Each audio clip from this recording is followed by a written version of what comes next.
At 38 years old, Andre Jackson earned $54,000 a year as a mail carrier for the United States Postal Service. It was a good job, an honest job, the same one his father, Marcus, had worked for 35 years before he passed. It came with a pension, decent benefits, and the quiet satisfaction of being a small, reliable gear in a very large machine.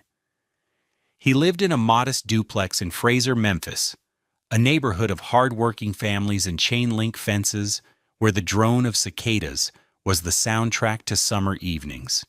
His life was simple, predictable, and, he thought, happy. He was wrong. The first tremor of the earthquake that would shatter his world was a memory, a ghost, from a humid Memphis evening in 1999.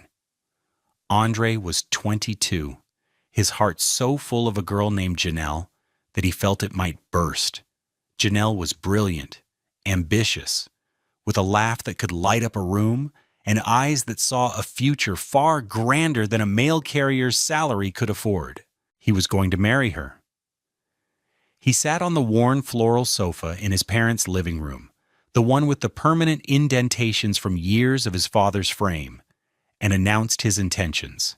His mother, Chloe, had beamed, her deep brown skin glowing with joy.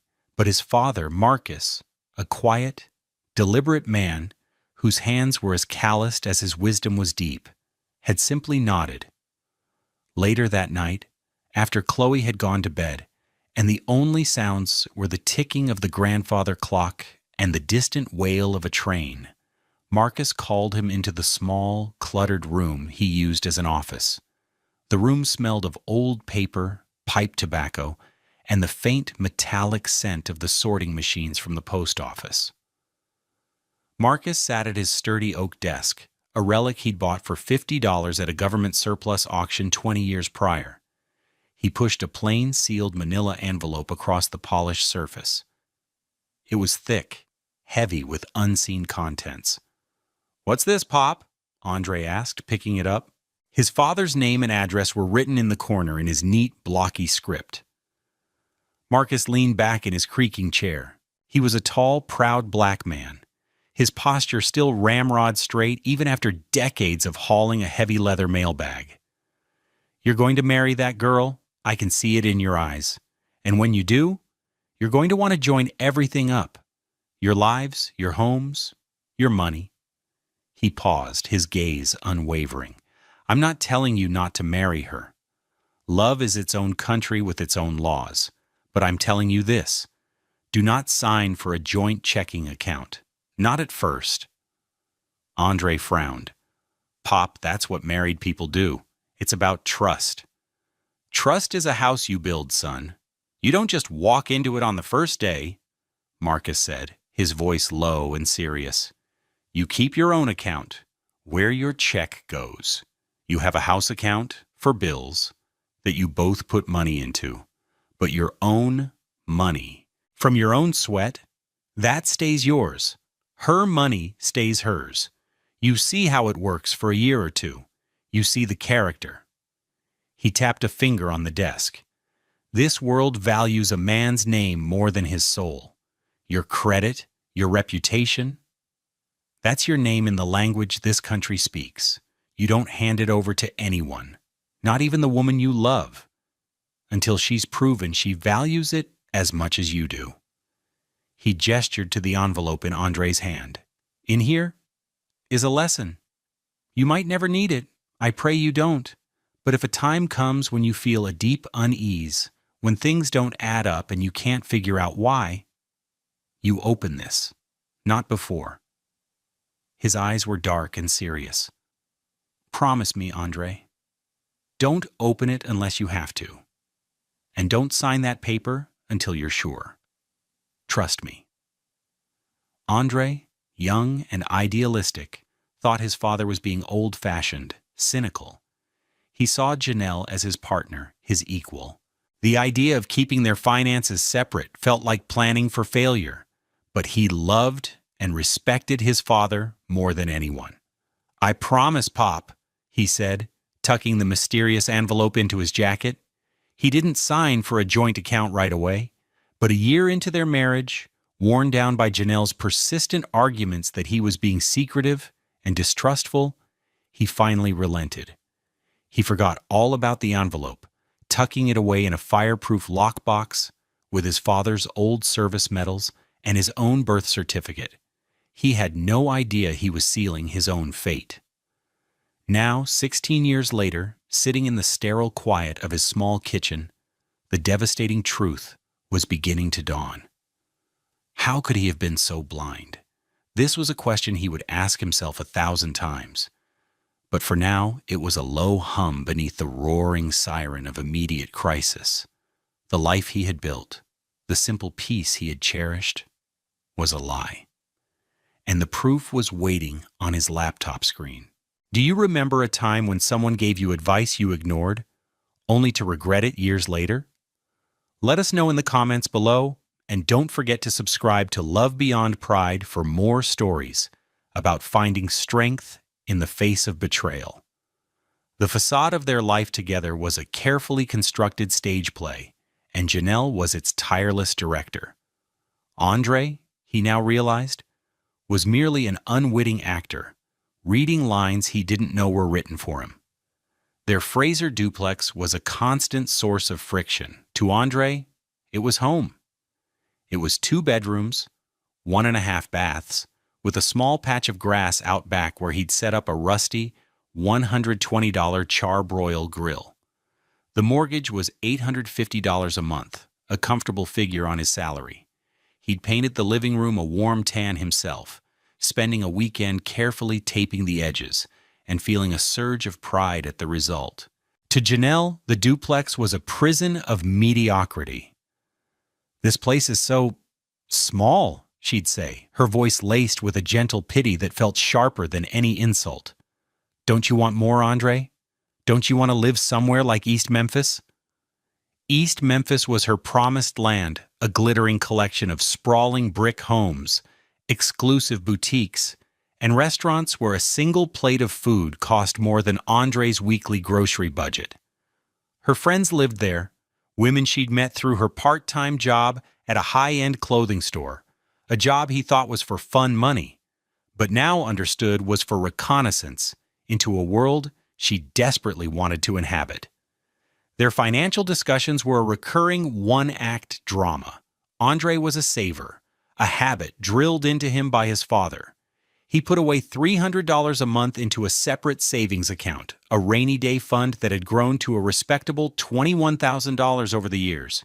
He drove a reliable 2015 Toyota Camry with 98,000 miles on it, paid in full. His favorite watch was an $89 Timex his father had given him for his 30th birthday. He was content. Janelle was a spender. Her contentment was a moving target, always just one more purchase away. But it was on sale, was her constant refrain, a magical incantation she believed absolved any purchase of its financial consequences. A $2,400 Burberry trench coat became a steal at $1,800. A pair of $900 Jimmy Choo heels were an investment in her confidence. Her hair was a standing bi-weekly appointment at a salon in Germantown, a sleek, modern place with glass walls and minimalist furniture, costing $350 for a wash, cut, and style of her elegant locks, which she always maintained with meticulous care. Andre's haircuts cost $20 at the barbershop down the street, a place that smelled of barbicide and talcum powder and echoed with laughter and debate. One evening, about 3 years before the world fell apart, they were sitting on their $800 Wayfair sofa, the one Janelle had insisted they buy because the old one was embarrassing. She was scrolling through her phone, her thumb flicking across the screen with practiced speed. "Look at this," she said, showing him a picture of a gleaming white BMW 3 Series. "Celeste just got this. Isn't it gorgeous?" "It's nice," Andre said, his eyes on the TV. "Looks expensive." "It's only $53,000, she said, the only hanging in the air between them. "We could afford that." if you just got a better job. The casual cruelty of it landed like a stone in his gut. I have a good job, Janelle. It's a career. It has a pension. She sighed, a long, theatrical sound of disappointment. It's a mail route, Andre. You walk around in a polyester uniform and put paper in boxes. There's no ambition in that. She turned back to her phone, dismissing him and his life's work in one swift motion. The conversation was over. He sat there, the sound from the television fading into a meaningless buzz, feeling a familiar, cold ache spread through his chest. He felt small, diminished. This was a common feeling in his marriage. He just hadn't named it yet. He saw his wife's beautiful face, the deep brown skin she cared for with $150 jars of La Mer cream he thought were gifts from her clients. He saw the intricate twists of her hair, the perfectly manicured nails. He saw the love he felt for her, and it blinded him to the contempt in her eyes. The outrage was accumulating, a slow, imperceptible pressure building deep beneath the surface of their lives. He had no idea the foundation was already fractured beyond repair. The disconnect between their worlds was never clearer than during vacation planning. Andre would pull out brochures for state parks, suggesting a weekend of hiking in the Smoky Mountains or a trip to a quiet cabin on the Tennessee River. He'd map out the costs: $200 for a cabin, $150 for food, $50 for gas. A whole weekend of peace for under $500. Janelle would look at his carefully planned budgets with a look of profound boredom. A cabin? Andre, what are we, pioneers? She'd scoff. Her dreams were of Paris, of sipping champagne on the Amalfi Coast, of staying in five-star hotels with thread counts higher than their credit scores. One year, she presented him with a fully fleshed-out itinerary for a 10-day trip to Italy. The cost, she announced proudly, was only $12,000. $12,000? Andre had choked on his coffee. Janelle, that's almost a quarter of my yearly salary. That's half of my entire savings account. It's about experiences, Andre, she'd argued, her voice rising with passion. You can't put a price on memories. We're not getting any younger. I don't want to wake up when I'm 50 and realize all I've ever seen is Tennessee. My father saw Tennessee his whole life, and he was the happiest man I knew, Andre said quietly. Well, I'm not your father, she snapped. The argument ended as they always did, in a stalemate. They didn't go to Italy, but they didn't go to the Smokies either. They stayed home. The silence in their small duplex, thick with resentment. Andre would go for a long walk on his route, the familiar rhythm of his feet on the pavement a soothing balm. He thought these were just differences in personality, the normal friction of two people sharing a life. He didn't understand that he was funding a life he wasn't even living. He was the silent, uncredited producer of her one-woman show. He just paid the bills, assuming the money was going toward their shared life, their shared future. What he didn't know was that she was already living in that future, and he wasn't in it. The cruelty wasn't always grand and theatrical. More often, it was 1,000 tiny cuts, small moments of casual disdain that left him bleeding emotionally without ever seeing the blade. It was the way she'd introduce him to her friends from the boutique. "This is my husband, Andre," she'd say, her tone bright but her eyes communicating something else entirely. "He works for the post office." She'd deliver the line with a little laugh, as if it were a charming, quirky detail, like owning a three-legged dog. Andre would stand there, his hand outstretched, feeling like a novelty item being presented for their amusement. Her friends, women named Celeste and Tiffany, who wore $8,700 Armani suits and carried $5,000 Chanel bags, would give him a polite, distant smile. Their eyes would sweep over his simple $45 polo shirt from Kohl's and his clean but worn $60 Dockers. And a flicker of understanding would pass between them and Janelle. "He's not one of us."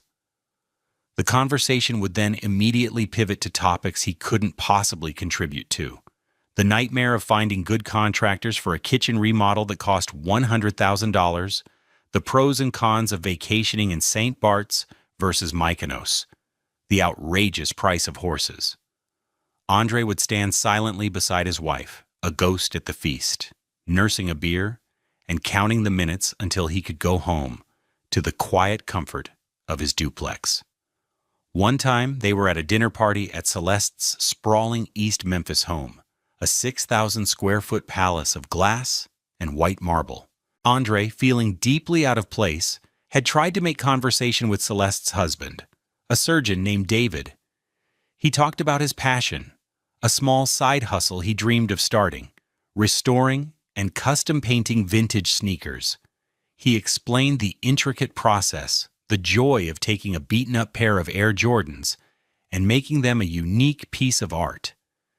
David had listened with a detached politeness, but Janelle, overhearing from across the room, let out a sharp, brittle laugh.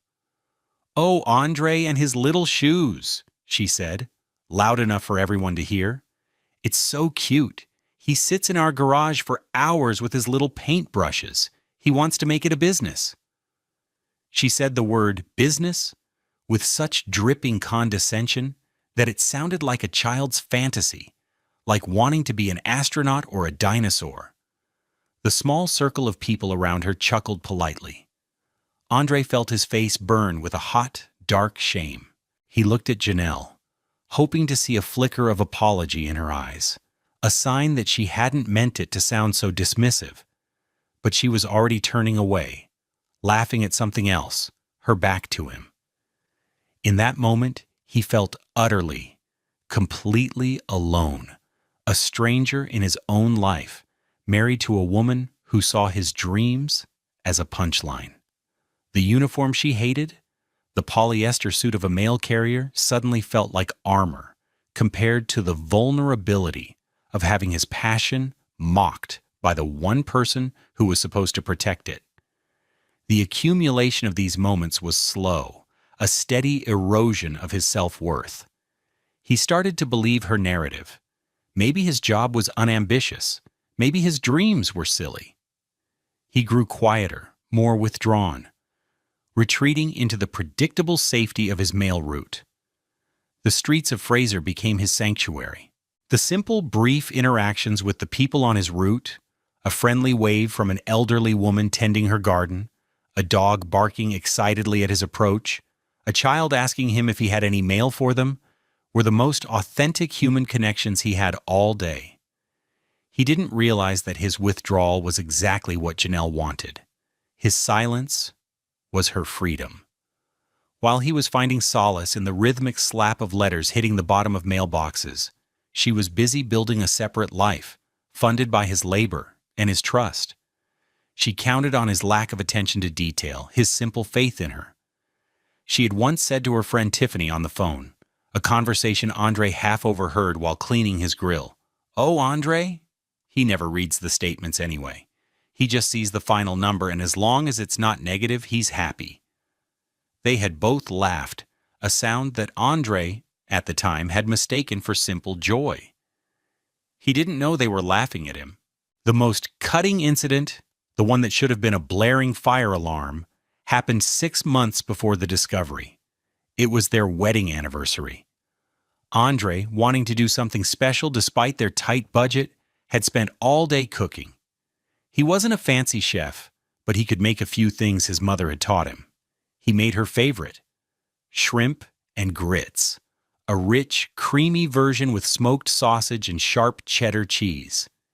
He set their small dining table with the good plates they never used, lit a couple of $5 candles from Target, and put on a playlist of the smooth jazz she liked. He was proud of his effort. The whole apartment smelled wonderful. He waited for her to get home from the boutique, a plate warming in the oven.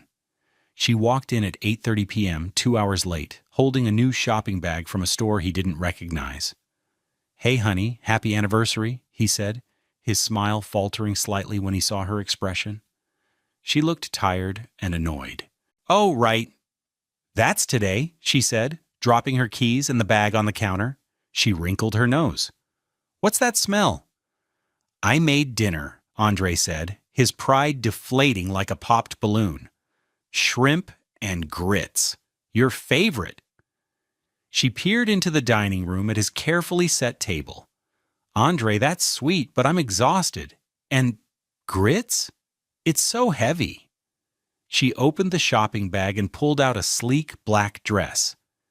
Tiffany and I went for drinks after work, and I just had to buy this. It's a Versace. It was 40% off. Can you believe it?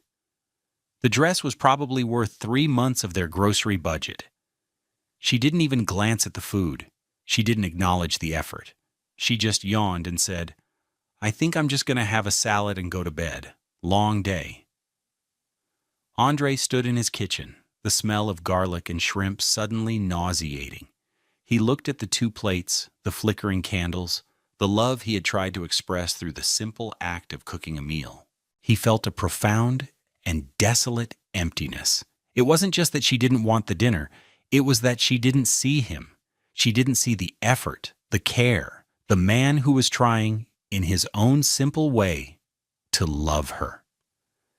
He blew out the candles, scraped the 2 perfect plates of shrimp and grits into the trash can, and went to bed without saying a word. The space between them in the bed that night felt as wide and as cold as the gulf between Fraser and East Memphis. The outrage was no longer just a pressure, it was a physical pain in his chest, but still, he did nothing. He told himself she was just tired. He told himself he should have known better. He made excuses for her because the alternative was too terrifying to contemplate. The catalyst for the earthquake was not a dramatic confrontation, but a single, sterile piece of paper.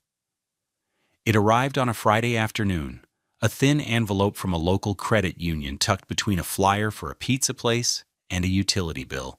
Andre had a dream, a small but persistent one. He wanted to take his hobby of restoring and painting sneakers and turn it into a legitimate side business. He'd imagined it clearly, a small workshop, maybe renting a space for a few $100s a month, an Etsy shop, a way to turn his passion into a small stream of income. He didn't need much, just a $5,000 small business loan to buy professional equipment and some initial inventory. He'd filled out the application with care, his credit score a solid 780, his income steady, his debt-to-income ratio excellent. He was sure he'd be approved. He slid open the envelope with his thumb. His eyes scanned the formal language. Regret to inform you, after a careful review of your credit profile, unable to extend an offer of credit at this time. It made no sense.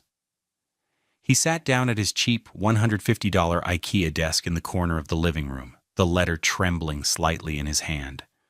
Unable to extend credit? Him? Andre Jackson, the man who paid every bill on time, who still used his first credit card from college for small purchases just to keep it active, who believed a man's credit was a sacred trust. There had to be a mistake, a clerical error, the unease his father had spoken of, a feeling he hadn't thought of in over a decade, began to prickle at the back of his neck. It was a low, quiet hum of wrongness. He turned to his laptop, a 5-year-old Dell that was slow to boot up. He navigated to the website of a credit reporting agency, his fingers tapping impatiently on the keys.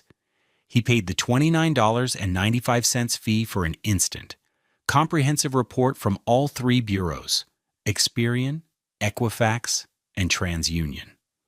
The report loaded, a dense wall of text and numbers. He scrolled past his personal information, all correct. He scrolled past his mortgage, correct. He scrolled past his Toyota car loan, paid off, correct. He scrolled past his one single Capital One card with its modest $500 balance, which he paid in full every month, correct? And then he saw them. The first was an American Express Platinum card, opened 4 years ago. The current balance was $28,450. The credit limit was $30,000. Minimum payments, often late. His breath caught in his throat. He had never applied for an American Express card in his life. He scrolled further. A Capital One Venture Rewards card, opened 3 years ago. The current balance was $32,112. The credit limit was $35,000. It, too, had a history of late payments. A cold sweat broke out on his forehead. His heart began to hammer against his ribs, a frantic, trapped bird. He kept scrolling, his mind refusing to process what his eyes were seeing. A Chase Sapphire Reserve card. Opened 2 years ago. The balance was $26,500. It was completely maxed out. Total debt across the 3 fraudulent cards, $87,052. The room began to spin. He gripped the edges of his desk, the cheap particle board cool beneath his sweating palms. The sounds of the neighborhood outside, a dog barking, the rumble of a passing car, faded into a distant roar. His world had narrowed to the glowing screen and the impossible numbers displayed there. This was why the loan was rejected. His pristine credit score of 780 was a fantasy. According to this report, his real score was a dismal 540. He was, on paper, a deadbeat, a financial risk, a man drowning in debt he hadn't even known he had. His eyes frantically scanned the details for each card, and then he saw it. The final damning piece of the puzzle. The mailing address listed for all 3 cards was not their duplex in Fraser. It was a P.O. Box. P.O. Box 7814, Memphis, Tennessee. The zip code was for a post office in the heart of East Memphis, the glittering, aspirational world Janelle so desperately wanted to be a part of. The rain began to fall outside, a soft, mournful tapping against the window pane that mirrored the slow, cold dread seeping into his heart. He felt nothing and everything all at once. The shock was a physical blow, knocking the wind out of him, leaving him hollowed out, empty. He thought of Janelle, of her expensive tastes, her constant complaints, her casual cruelty. He thought of her laugh as she told her friend, "He never reads the statements anyway." It wasn't a joke. It was a confession. For a long time, he just sat there, staring at the screen. The coffee he had poured for himself an hour ago sat untouched, growing cold. The rain streaked down the glass, and in the deepest, most cobwebbed corner of his memory, a ghost stirred, an old promise, a sealed manila envelope. If a time comes when you feel a deep unease, you open this. The unease was here. It was a tidal wave, and it was about to wash his entire life away. The shock didn't curdle into rage. Not yet. Instead, it crystallized into a strange, glacial calm. The frantic hammering in his chest slowed to a steady, heavy beat. The roaring in his ears subsided. In the sudden, preternatural quiet of his mind, his father's voice was as clear as if he were standing in the room. A man's name is all he has. Protect it. Andre stood up, his movements stiff and robotic. He walked to the bedroom closet, the one he shared with Janelle. Her side was a crowded jungle of designer labels and bright colors, the scent of her expensive $250 Chanel No. 5 perfume hanging in the air. His side was a neat, sparse row of blue postal uniforms, a few polo shirts, and 2 pairs of jeans. On the top shelf, behind a stack of old photo albums, was a small, gray, century-safe fireproof lockbox. He hadn't opened it in years. He brought the $40 box to the bed and dialed in the combination, the numbers from his father's birthday. The lid popped open with a soft hiss. Inside lay his birth certificate, his Social Security card, his father's honorable discharge papers from the Army, and the thick, yellowed manila envelope. It felt heavy in his hands, weighted with the gravity of a 16-year-old promise. He sat on the edge of the bed, the mattress sinking under his weight, and carefully tore open the sealed flap. The paper was brittle with age. Inside were not just a few documents, but a thick stack of photocopies. They were bank statements. Joint account statements for Mr. Andre Jackson and Mrs. Janelle Jackson from the first 2 years of their marriage. And on every single page, in his father's neat, meticulous handwriting, were small notes in red ink. He looked at the first statement from their first month of joint finances. His father had circled a charge, $450, the Peabody Hotel. Next to it, he'd written, J. Spa day? With friends? Andre remembered that. Janelle had told him her friend's bachelorette party had paid for it as a gift. He looked at another. $600. Neiman Marcus. The note read, handbag? Said it was a bonus from work. He remembered that too. She'd come home with a beautiful leather bag, telling him her boss had given it to her for landing a big client. He flipped through the pages. A 2-year history of lies, meticulously documented by a father's worried hand. A $300 charge at a fancy restaurant he'd never been to. A $1,200 charge from a travel website for a flight to Miami he'd never taken. Janelle had claimed that was a work trip, all expenses paid. Every page told the same story. Small and large withdrawals, all for things she had explained away with a web of casual, believable lies. On the very last page, a photocopy of a statement from 24 months into their marriage, his father had stopped circling individual items. He had simply drawn a large red circle around the total withdrawals for the month, a staggering $3,500 on top of their bills, and written a final, heartbreaking note at the bottom. Son, this is a pattern of deception. It is not about the money, it is about the character. A person who will lie about small things will lie about big things. She is spending your future. I hope you see this before it is too late. I love you. Pop. Andre stared at his father's handwriting, the familiar loops and sharp angles. A single hot tear escaped his eye and fell onto the page, smudging the ink of his father's last warning. It was a gut punch of grief and gratitude. His father had seen it. All those years ago, he had seen the person Janelle truly was, and he had tried to warn him. He had given him the evidence, a posthumous gift of clarity. The love in that gesture, the foresight, the quiet protection, was overwhelming. The cold calm in his veins was now fused with a core of pure, unyielding steel. This was not just about the money anymore. It was about his father's legacy. It was about reclaiming the name Marcus Jackson had worked so hard to keep honorable. He carefully placed the statements back in the envelope. He knew what he had to do.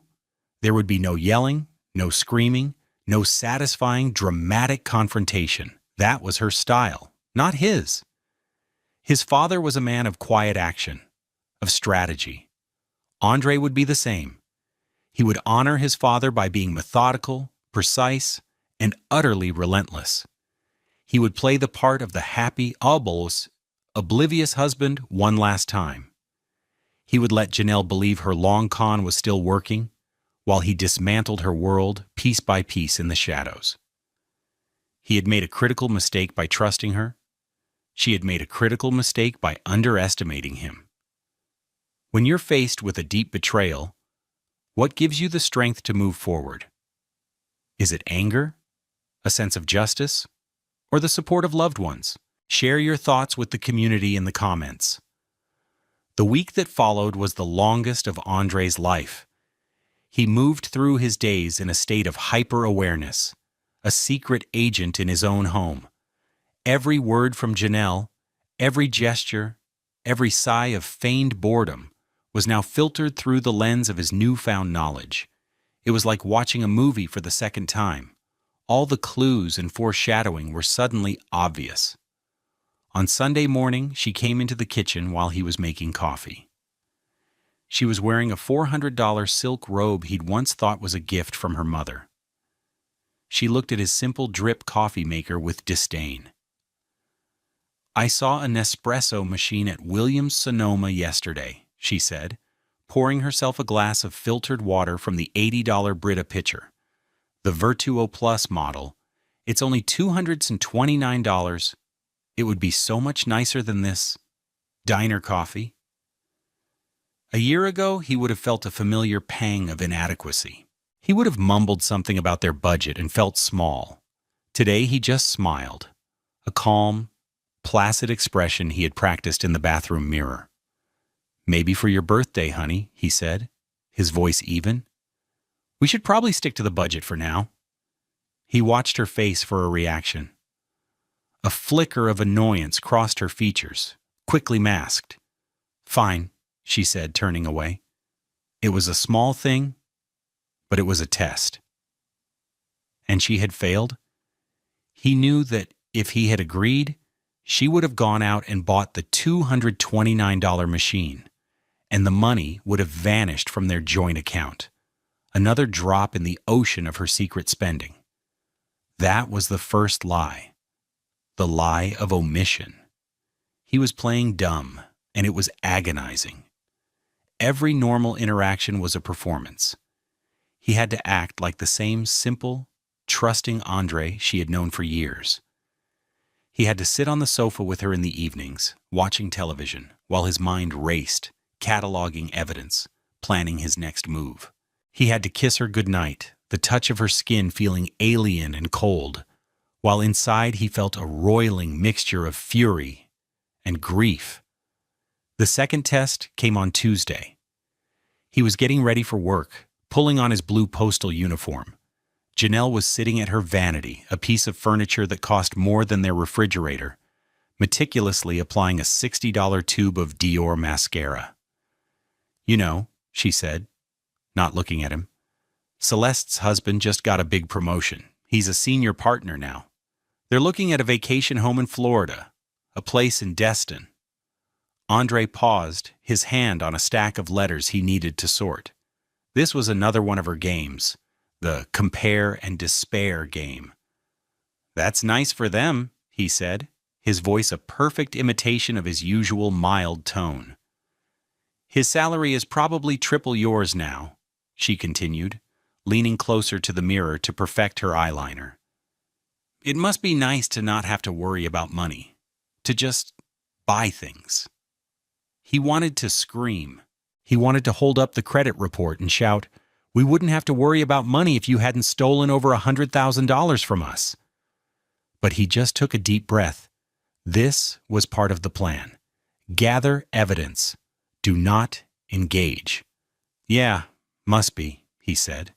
And then, with a stroke of inspiration, he added, "Hey, speaking of money, I was thinking of trying to get a small loan for that sneaker business idea. Just a few thousand. Do you think that's a good idea?" He watched her reflection in the mirror. Her hand paused for a fraction of a second. He saw a flicker of panic in her eyes before she smoothed it over. "Oh, Andre," she said, her voice dripping with faux concern, "a loan?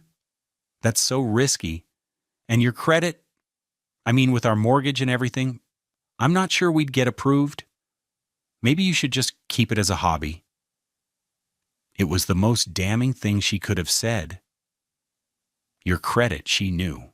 She knew his credit was destroyed because she was the one who had destroyed it. She was actively discouraging him from looking into his own finances. It was proof of intent. It was the nail in her coffin, and she had just handed him the hammer. "You're probably right," he said, his voice betraying none of the cold fury that was solidifying in his heart. "It was just a silly idea." He turned and walked out of the room, his posture unchanged, leaving her to finish her makeup, blissfully unaware that she had just confessed. Each lie was a scene, and he was the sole audience member who knew the truth. The tension was unbearable, but it was also fueling his resolve. He was no longer just a victim. He was a strategist, and the board was finally set. The final performance was the hardest. On Thursday evening, Janelle came home in a celebratory mood. "Guess what?" she chirped, dropping a shopping bag from Saks Fifth Avenue on the floor. The boutique had its best sales month ever, and my boss gave me a huge bonus. She pulled a pair of stunning, red-soled Christian Louboutin shoes from the bag. They were easily worth $1,000. I bought them to celebrate. Andre looked at the shoes, then at her beaming face. His mind immediately went to the bank statements his father had copied. Handbag? Said it was a bonus from work. The pattern. The exact same lie 16 years later. She hadn't evolved. She had just gotten bolder. He had to force the words out. Wow, honey, that's great. They're beautiful. Aren't they? She said, preening. You see? Good things happen. We should go out to celebrate. Let's go to that new steakhouse in East Memphis, the one I told you about. He knew the meal would cost $400. He knew it would come out of their joint account. He knew it was his money paying for the celebration of a lie. But he had to maintain the facade. Sure, he said, the word tasting like ash in his mouth. Let me just get changed. As he stood in the shower, the hot water washing over him, he felt a profound sense of detachment. He was watching a character named Andre Jackson go through the motions of his life. The real Andre was somewhere else, cold and calculating, counting down the hours. He had an appointment the next morning, an 8 a.m. meeting that would change everything. At 7:45 a.m. on Friday morning, Andre sat in the waiting room of a law office on the 15th floor of a glass tower downtown. The space was designed to intimidate, with its soaring ceilings, abstract art, and panoramic views of the Mississippi River. But Andre felt no intimidation. He felt a grim sense of purpose. He clutched a worn leather briefcase that had been his father's. Inside was the manila envelope, the credit report, and a detailed log he had spent the last 3 nights compiling, cross-referencing Janelle's bonuses and gifts with the dates on the fraudulent card statements. A door opened, and a woman with a warm, intelligent face and hair styled in elegant silver twists extended her hand. Mr. Jackson? I'm Dina Vance. Please come in. Her office was nothing like the waiting room. It was filled with overflowing bookshelves, framed photos of her family, and thriving green plants that seemed to soak up the morning sun. It was a space of lived-in wisdom, not corporate power. Ms. Vance was a highly respected black attorney, a name he'd gotten from his father's old union representative. She was known for being tough, thorough, and fair. Andre sat down and, without preamble, opened the briefcase. He laid out the credit report first. Then, he placed the yellowed manila envelope beside it. Finally, he produced his own handwritten log, his own. He didn't speak for a full minute, letting the documents tell the initial story. Ms. Vance picked up the credit report, her eyes scanning the pages with practiced speed.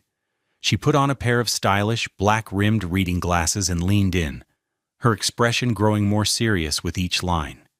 She noted the balances, the late fees, the East Memphis P.O. box.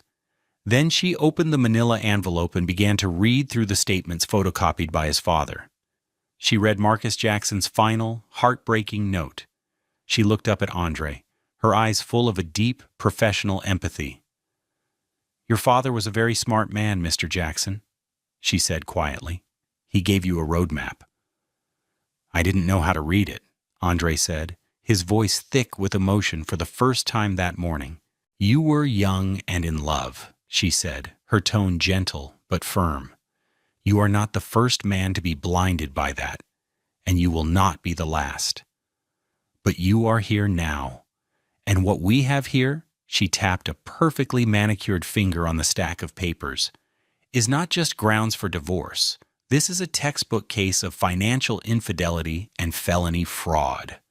Andre nodded, feeling a weight lift from his shoulders. He wasn't crazy. He wasn't overreacting. This was real. Here is what we are going to do, Ms. Vance continued, shifting into a crisp, businesslike tone. First, I am retaining a forensic accountant. Today, we will give him every bank statement from your joint account for the past 6 years. We will subpoena the full statements for these 3 fraudulent credit cards. He will create a report that traces every single dollar, every salon visit, every designer bag, every secret vacation. We will quantify the dissipation of marital assets down to the penny, she wrote on a legal pad. Second, we will file for divorce on the grounds of irreconcilable differences. But the core of our petition will be this financial fraud. In the state of Tennessee, this kind of behavior can have a significant impact on the division of assets and the assignment of debt. She looked him directly in the eye. Third, and this is the most important part, Andre, you will not confront her. You will not speak to her about this. You will go home. You will go to work. You will continue to act as if nothing is wrong. We are going to build an ironclad case, and we will strike when she least expects it. A coordinated strike, do you understand? I understand, Andre said, his voice steady. The plan, the clear, actionable steps, was a lifeline. The accountant will cost approximately $5,000, she said. My retainer is $7,500. Can you manage that? Andre thought of the $21,000 in his personal savings account, the rainy day fund he had so diligently contributed to. The rain was here. It was a hurricane. Yes, he said, I can. Over the next 4 weeks, Andre lived a double life. By day, he was Andre Jackson, mail carrier, walking his familiar route in Fraser. By night, he was a client, receiving encrypted emails from Ms. Vance with updates. The forensic accountant, a man named Mr. Chen, was a magician with numbers. His preliminary report was staggering. He documented a consistent pattern of withdrawals from the joint account, averaging just over $2,000 a month every month for 72 months. A total of $144,000, not including the credit card debt. He traced the spending, thousands of dollars at Neiman Marcus, Saks, and boutique stores in East Memphis. He found charges for hotels in Miami, Atlanta, and Chicago that Andre had never visited. He found airline tickets booked in Janelle's name only. The most damning discovery came from the bank's own internal fraud unit, which Ms. Vance's office had officially engaged. They confirmed the 3 credit cards were opened online using Andre's social security number. The IP address for the applications traced back to the public Wi-Fi of a Starbucks on Poplar Avenue in East Memphis. And they confirmed that the P.O. box the cards were mailed to, P.O. Box 7814, was opened and paid for by one person, Janelle Jackson. It was the smoking gun. The final report was a 150-page document, a detailed, undeniable indictment of Janelle's 6-year campaign of deception. Ms. Vance called him. We have it, Andre. It's time. The strike was scheduled for Friday, October 27th at 10 a.m. sharp. The plan was a masterwork of quiet, devastating precision, orchestrated by Dina Vance with the timing of a symphony conductor. There would be no shouting match in their living room, no dramatic reveal over dinner. The battle would be fought and won on paper, delivered by strangers in public places, amplified by the cold, impersonal machinery of finance and law. At 9:45 a.m., Andre was on his route in the heart of Fraser. The autumn air was crisp, and the sun cast long shadows across the neat lawns. He adjusted the heavy leather strap of his mailbag, the familiar weight a strange comfort. He was delivering bills, birthday cards, and junk mail, the mundane artifacts of other people's lives, while his own was about to be irrevocably altered. He felt a profound sense of calm. He had grieved the death of his marriage in the quiet, lonely nights of the past month. Today was not about emotion. It was about consequences. At that same moment, miles away, in the polished, affluent bubble of East Memphis, Janelle was at work. She was arranging a display of $1,500 silk scarves at the upscale boutique where she worked part-time. The store was quiet, the air scented with expensive perfume, and the hushed reverence of luxury retail. She was talking to her coworker, laughing about a difficult customer from the day before. She was completely, blissfully unaware that her meticulously crafted world was about to implode. At exactly 10 a.m., a man in a nondescript gray suit walked into the boutique. He was not a customer. He moved with a purpose that was alien to the store's languid atmosphere. He approached the counter where Janelle was standing. "Are you Janelle Jackson?" he asked, his voice flat and professional. "Yes," she said, a flicker of annoyance in her eyes at the interruption. "Can I help you?" "You've been served," he said, and placed a thick, document-bound packet on the glass countertop between them. He turned and walked out without another word. Janelle stared at the packet. Her coworker was looking at her, eyes wide. A wealthy customer browsing nearby had paused to watch. A hot flush of embarrassment crept up Janelle's neck. She snatched the documents, her hands trembling slightly, and retreated to the back office, a small, cluttered room smelling of cardboard and coffee. She tore open the packet. The first page was a petition for divorce. Her heart sank, but she felt a surge of defiant anger. How dare he, the simple, unambitious mailman? She would fight this. She would take him for everything. Then she turned the page, and another, and another. It wasn't just a divorce petition. It was the full 150-page forensic accounting report prepared by Mr. Chen. Her blood ran cold. Page after page of her own financial history was laid bare. Bank statements, credit card statements, dates, times, and amounts, all meticulously documented.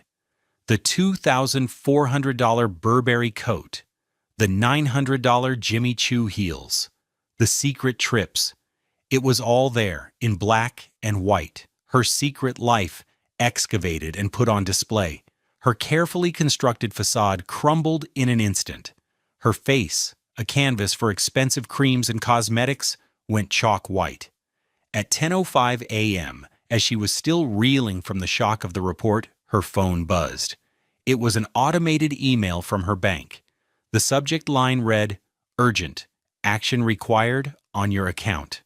She opened it, her hands shaking so badly she could barely hold the phone. "Dear Mrs. Jackson," it began, "please be advised that joint checking account ending in number 4587 has been frozen by court order, pending an internal fraud investigation. All access to these funds has been suspended." Frozen. The word seemed to hang in the airless room. The account held the last of Andre's paycheck, the money she used for everything, the money she was planning to use to buy lunch. At 10:10 a.m., her panic escalating into pure terror, she fled the back office. She told her manager she felt sick and had to leave. She ran to the Starbucks next door, the same one where she'd sat years ago, and used their public Wi-Fi to ruin her husband's name. She ordered a coffee, needing a moment to think, to breathe. She pulled out her personal debit card, the one linked to their now frozen joint account. She swiped it. The young barista looked at her with an apologetic frown. "I'm sorry, ma'am," he said. "It's declined." Declined. The word, so common in the world of finance, was a death sentence. It was the sound of her escape route being sealed off. She stood there, frozen, the line of people behind her starting to grumble. She had no cash. The thousands of dollars of clothes on her back were worthless. The $5,000 Chanel bag on her shoulder was just an empty leather box. In the space of 15 minutes, she had gone from a woman of secret means to being completely, utterly penniless. The trapdoor had opened beneath her feet. Back in Fraser, Andre was placing a handful of letters into the mailbox at 1324 Oakmont Drive. He felt his phone vibrate in his pocket. He knew it would be a text from Ms. Vance. He didn't need to look. He could feel the shift in the atmosphere, the closing of a long and painful chapter. He took a deep breath of the cool, clean air. The sun was warm on his back. For the first time in a very long time, he felt light. The weight of his mailbag was just a job. The weight he had been carrying in his heart for years was finally gone. The collapse was not a single event, but a cascade of failures, each one a direct consequence of her own actions. The first wave came in the form of voicemails, a frantic, escalating record of her unraveling. The first message, left at 10:30 a.m., was confused and angry. "Andre, what the hell is this? I just got served at my job? Divorce? And some insane report? You need to call me right now and fix this. This is a huge mistake." The second, an hour later, was tinged with panic. "Andre, the bank account is frozen. I can't get any money. My card was declined. What did you do? This isn't funny. You're ruining my life. You can't do this to me." The third, late that afternoon, was pleading. Her voice was thin, cracking. "Okay, Andre, look, I know what that report says. I messed up. I made some mistakes. But we can fix this. We're a team, remember? We can work this out. Just please call me. Don't do this. Don't throw away 16 years. The final voicemail came just after midnight. It was just the sound of her sobbing, a raw, desperate, broken sound that held no anger, no justification, just the hollow echo of absolute defeat. Andre listened to each one, his face impassive. He felt no satisfaction, no triumph. He just felt a profound, weary sadness for the woman he had once loved and the person she had chosen to become. He saved the voicemails as evidence and did not reply. The consequences enumerated themselves with brutal efficiency. First, the bank. The internal fraud investigation was swift and conclusive. The evidence was irrefutable. The online applications from a public IP address, the separate P.O. box in her name, the spending patterns that exclusively benefited her. The bank absolved Andre of all responsibility for the 3 fraudulent cards.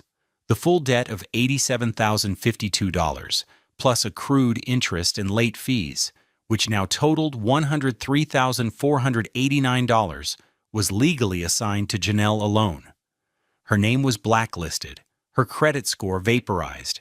Second, her job. The owner of the boutique, a woman who prized her store's reputation for quiet, old-money discretion above all else, was mortified by the public serving. She called Janelle the following Monday and, in a brief, cold conversation, informed her that her services were no longer required. She was fired. Third, her friends. The news of the divorce and the financial scandal spread like wildfire through the gossipy circles of East Memphis. Celeste and Tiffany, the women whose lives she had so desperately tried to emulate, wanted nothing to do with the mess.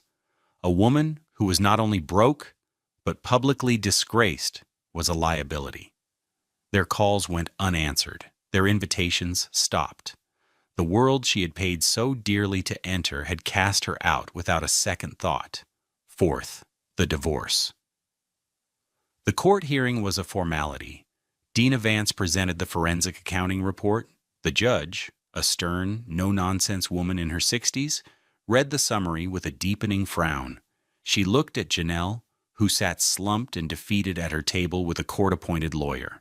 She looked at Andre, who sat straight and silent in his simple $89 suit from JCPenney. The judge's ruling was swift. She cited extreme financial dissipation on Janelle's part. She awarded Andre 100% of the marital assets, which consisted solely of the modest equity in the Fraser duplex. She affirmed that all debts incurred fraudulently by Janelle were her sole responsibility. And due to the egregious nature of the fraud, she denied Janelle's request for alimony. The legal system, so often a labyrinth, had in this case become a clean, sharp sword of justice. Finally, there was the debt. Janelle was left with nothing but the clothes on her back and a mountain of financial ruin. The $103,489 from the fraudulent credit cards was now her burden. On top of that, the divorce decree made it clear she was responsible for the $144,000 she had siphoned from their joint account over the years. With no job, no assets, and no prospects, she was forced to do the one thing that symbolized complete and total failure. She filed for Chapter 7 bankruptcy. The beautiful life she had built on a foundation of lies had been repossessed. She was left with the one thing she had tried so desperately to escape: herself. 2 years passed. The world kept turning. The rain of one season gave way to the sun of another. For Andre, the time was not about rebuilding a life, but about uncovering the one that had been there all along, buried under the weight of someone else's expectations. The first year was about excavation.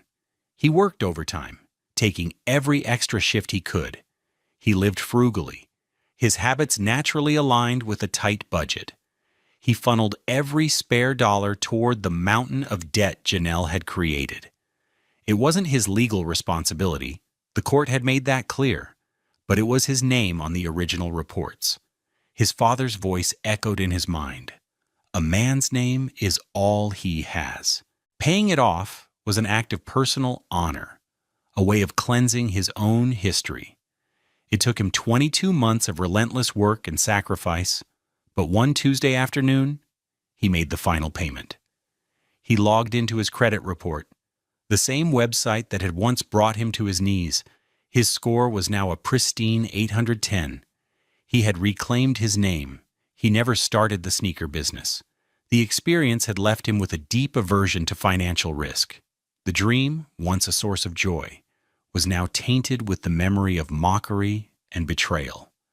Perhaps someday he would return to it, but for now he found his peace, not in creating something new, but in connecting with something old. His father's mail route. Marcus Jackson had walked the same route in the Orange Mound neighborhood of Memphis for 30 years. It was one of the oldest and most historic black communities in the country, a place built by families who had, like his father, valued hard work, community, and character above all else. Andre put in a request for a route transfer. Citing seniority and family history, it was granted. And so, on a bright, clear Saturday morning in the spring of 2025, Andre found himself walking the same sidewalks his father had walked. He wasn't working. This was for him. The sun was warm, and a gentle breeze rustled the leaves of the old oak trees that lined the streets. The neighborhood was alive. He saw kids playing in their front yards, their laughter bright and clear. He saw elderly couples sitting on their porches, waving to him as he passed, some of them perhaps remembering a younger version of him, a boy trailing after his father. He saw the vibrant community gardens, bursting with tomatoes and collard greens, a testament to the residents' connection to the earth. He walked past small, well-kept houses, their foundations solid, their paint fresh. These were not the sprawling, sterile mansions of East Memphis. These were homes, built to house generations, to withstand storms. They had character. They had history. He stopped in front of one particular house, a small bungalow with a beautifully tended rose garden out front. He remembered this house. An elderly woman, a neighborhood auntie named Mrs. Henderson, had lived there. She always had a cold glass of sweet tea waiting for his father on hot summer days. He looked at the house and smiled, a genuine, unburdened smile. He finally understood his father's warning from all those years ago. It was never just about the money. The joint account was a symbol. It was about shared values. It was about building a life on a foundation of trust and respect, not on the shifting sands of ambition and deceit. Janelle had wanted a life that glittered. She had valued the appearance of wealth over the substance of character. Andre, he realized, was his father's son. He valued the solid ground under his feet, the warmth of the sun on his face, the quiet dignity of a day's honest work. His wealth was not in his bank account, it was in his peace of mind. It was in the legacy of integrity his father had passed down to him, a legacy more valuable than any designer dress or luxury car. True wealth isn't something you can buy or steal. It's the unshakable knowledge that your name is clean, your heart is clear, and your path is your own. It's the quiet joy of walking in the footsteps of a good man and knowing you are worthy to be there. The journey to self-worth often begins after the deepest betrayal. If you've ever had to rebuild your life from the ground up, we want to hear your story of strength and resilience in the comments below. Your story could be the inspiration someone else needs to take that first step. Thank you for watching Love Beyond Pride.